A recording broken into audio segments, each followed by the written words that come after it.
Porque tudo é um ensinamento de Deus, tudo na nossa vida. As experiências boas eu compreendo como bênção. As experiências difíceis que eu passo, eu compreendo como ensinamento de Deus. Assim é a minha compreensão das coisas. Então dificilmente eu vou gastar o tempo que Deus me deu murmurando, reclamando sobre algo. Pelo contrário, tentando entender e compreender aquilo que Deus quer me ensinar com a situação. A Bíblia vai dizer assim: vós já estáis limpos pela palavra que eu vos tenho transmitido. Permaneça em mim e eu permanecerei em vós. Nenhum ramo pode produzir fruto por si mesmo, se não estiver ligado à videira. Vós, igualmente, não podereis dar frutos por vós mesmos, se não permanecerdes unidos a mim. Eu sou a videira, vós sois o ramo. E aquele que permanece em mim e eu nele, esse dará muito fruto, pois sem mim nada podeis realizar obra alguma. Se alguém não permanecer em mim, será como o ramo que é jogado fora e seco. Então esses ramos são juntados, lançados ao fogo e queimados. Se permanecerdes em mim e as minhas palavras permanecerdes em vós, pedides o que desejardes e vos será concedido. O que glorifica meu Pai é que deis frutos em abundância, e assim sereis verdadeiramente os meus discípulos. A Bíblia vai falar que Jesus, ele vinha caminhando e ao longe ele avista uma plantação de videira. Mas no meio dessa plantação, o que chama mais atenção de Jesus é uma árvore de figo, uma figueira. Uma árvore de figo, ela é muito bonita, de flores, né? É uma árvore charmosa que chama a atenção em meio à videira, porque videira, os ramos de uva, eles são baixos. Mas a figueira ela é uma árvore alta, uma árvore em que tem muitas folhagens. De longe, ela é uma árvore bonita. Mas a Bíblia fala que quando Jesus está chegando perto, ele tem fome. E ele fala assim para os seus discípulos: eu vou lá que eu vou comer um figo daquela árvore. E a Bíblia diz que naquela árvore não havia figo algum. E aí eu entendo sobre isso, sobre dependência de Deus. A dependência de Deus na minha vida, o sentir essa fome espiritual de conhecer a palavra, de buscar algo maior de Deus, de buscar algo de Deus que nada no mundo e nenhum ser humano pode me satisfazer, eu vou dizer assim. Mas só algo que vem do céu é que satisfaz a minha alma. Ter esse desejo, ter essa vontade, entender todos os dias que nada mesmo com as minhas mãos eu posso fazer mesmo. Eu posso até criar projetos, eu posso até criar sonhos. Isso qualquer homem pode sonhar e você deve sonhar sim.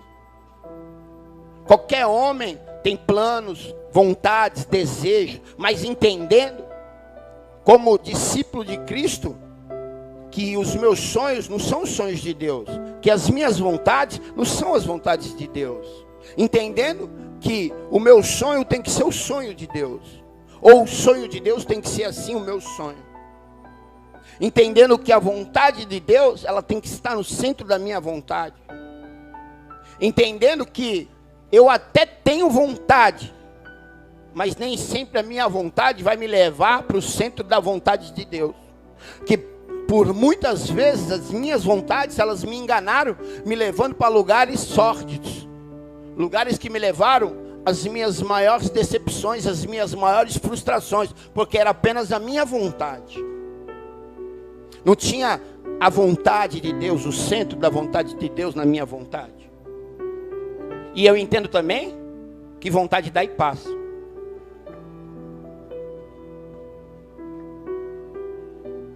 Eu entendo isso. E eu entendo que a dependência de Deus para qualquer ser humano, para você que está me assistindo em casa, para mim que está aqui nesse dia de hoje, mais uma vez voltando aqui no domingo de manhã, pela manhã, no primeiro dia da semana, o primeiro horário da semana, mais uma vez depois de 12 anos, fazendo isso como uma rotina na minha vida, entendendo que eu não somente preciso disso, mas eu quero isso para a minha vida, porque eu entendo também que todos precisam. E eu falo constantemente que nem todo mundo que precisa quer isso. Existe a diferença de precisar e de querer isso. Eu preciso de verdade disso. Eu preciso de verdade de Deus, de sentir, de ter, de querer estar na presença de Deus. Mas eu quero de verdade isso para a minha vida. Porque quando eu falo eu quero isso de verdade, eu entendo que aí entra aquela palavra de Jesus: aquele que quiser me seguir, negue-se a si mesmo, tome sua cruz e me siga. Porque eu entendo que quando eu falo eu quero isso para a minha vida, eu entendo também que o meu cargo vai gerar uma carga sobre a minha vida, e que essa carga ela gera um sacrifício sobre a minha vida. Então quando você fala eu quero seguir Jesus, eu quero estar com Jesus, eu quero permanecer com Jesus, eu vou entender também que há uma carga sobre isso. E aí você vai ter que entender que o querer gera um sacrifício sobre qualquer uma das pessoas. Que a mudança ela não acontece assim, ó, automaticamente eu aperto um botão, um start e mudo de fase, igual um videogame. Não é assim que funciona. Eu preciso gerar um sacrifício. Eu preciso dar para Deus aquilo que Ele me deu, que foi um sacrifício. E um sacrifício de cruz, que pagou pelos meus pecados e me tornou esta pessoa que sou hoje. Porque eu não era, eu me tornei.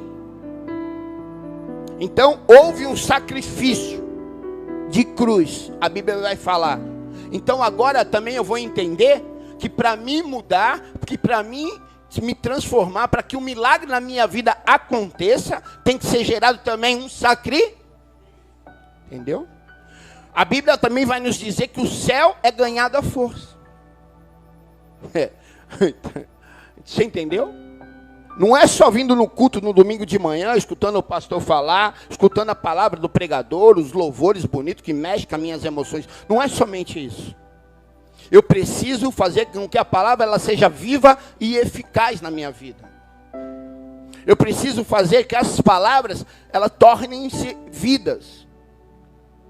E aí quando a palavra é gerada na minha vida, um sacrifício, quando a palavra ela se transformada em algo vivo e eficaz, a Bíblia vai falar que a presença de Deus permanece em mim. Porque nós somos o templo, não é essa parede aqui. Nós somos o templo de Deus. Eu e você que está aqui é o templo de Deus, é a morada do Espírito Santo. O dunamis de Deus, que é a energia de Deus, que é o Espírito Santo de Deus, ela está viva em cada um de nós. Essa energia, ela está sendo gerada em cada um de nós. Quando eu coloco a palavra como viva e eficaz na minha vida. Quando eu faço a palavra se tornar eficaz e viva. Quando ela se torna viva na minha vida. Quando eu entendo que responsabilidade não tem nada a ver com o que eu acho certo e com o que eu acho errado. Ou que é isso ou que é aquilo. Não, quando eu crio uma responsabilidade com a palavra, não importa mais aquilo que eu penso ou os meus achismos. Importa sim é que a palavra ela se faça viva na minha vida. E para mim fazer com que ela se torne viva, eu tenho que entender que tem que ter um sacrifício. E sacrifício é tudo que eu faço contra a minha vontade. Eu não quero acordar cedo e ir no culto da manhã, mas eu acordo cedo e venho no culto da manhã. Houve um sacrifício, houve um movimento. A Bíblia vai dizer que quando a terra ainda era sem forma e vazia, o Espírito de Deus já se movimentava. Preste atenção, esse Espírito agora, Jesus vai falar assim, agora eu vou junto do meu Pai, mas eu deixo para vocês esse Espírito. Então se esse Espírito é um Espírito de movimento, ele não vai permanecer em mim, se eu não fazer com que a palavra se movimente também através da minha vida. Então é quando eu estou na presença de Deus, aquilo que é sem forma e vazia, através do Espírito Santo que habita em mim, começa a se tornar vivo, começa a ter vida, começa a ter transformação. E aí onde a palavra entra, que aquele que permanece em mim vai dar muito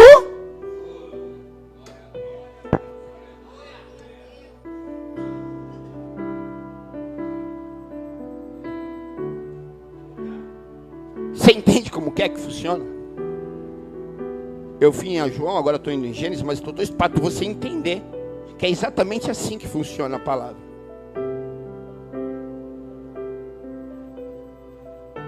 Quando a Valente de Cristo começou, há 12 anos atrás, aqui era um chão de areia, não tinha telhado, não tinha muro. Era uma casinha pequenininha, onde goteirava dentro, onde dormia 23 homens, onde era um portãozinho de elemento vazado de madeira antigo, velho, onde as pessoas viam quem estava dormindo aqui dentro. As pessoas que estavam aqui dentro goteiravam, não tinha essa estrutura que tinha hoje. Nós comíamos miojo que era doado. Mas preste atenção. Dentro de mim havia uma palavra que foi liberada.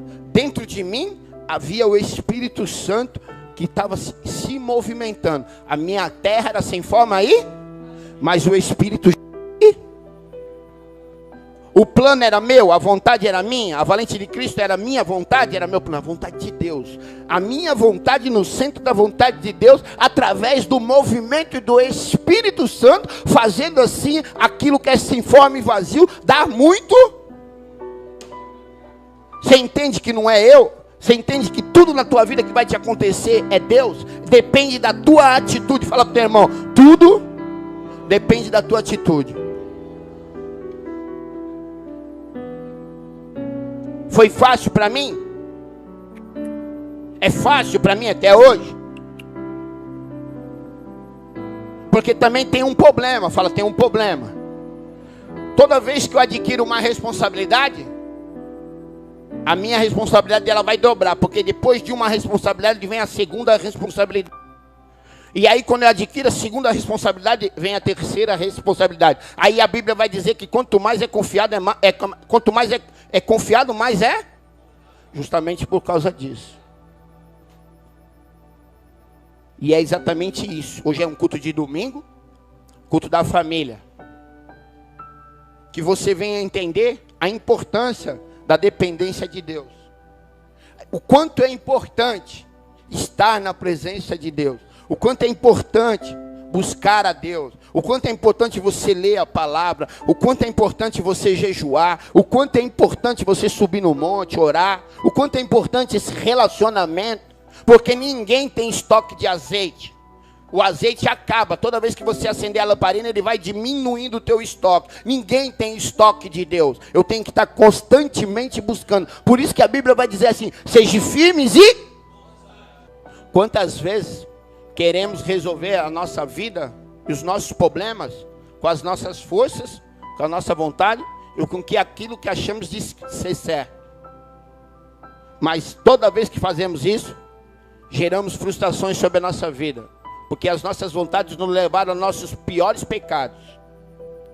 Então, que nós devemos colocar a nossa vontade no centro da vontade de Deus. E que a vontade de Deus, ela é boa, perfeita e... Então que a vontade de Deus ela seja rainha ou rei dentro do meu palácio. Ela que governe a minha vida, ela que governe a minha família, ela que governe os meus planos, ela que governe os meus sonhos, ela que governe os meus achismos, ela que governe tudo que eu sou, tudo que eu tenho. Porque tudo que eu sou, tudo que eu tenho, louve ao Senhor.